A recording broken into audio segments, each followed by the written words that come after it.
علموا بناتكم إن الجواز مسؤولية، مش خروجات وفسح وراجل كل وظيفته على الكوكب إن هو يكون ATM.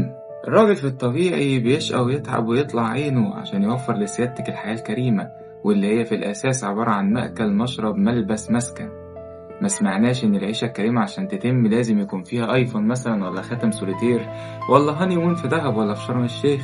العيشة الكريمة يا إخوانا ما هياش ترند، يا يتعمل يا إما لأ مش عايزاك وطلقني. علموا بناتكم وأنا أولكم هعلم بناتي إن الجواز مش لعبة ولا قانون في صف المرأة. الجواز حياة كاملة بحلوها وبمرها، طوبة طوبة بتديني بتعب وشقة من الطرفين. انت بتستحملي مرة وهو بيستحمل التانية، وانت بتستحملي التالتة وهو بيستحمل الرابعة، وكلنا بنستحمل بعض عشان الدنيا تمشي.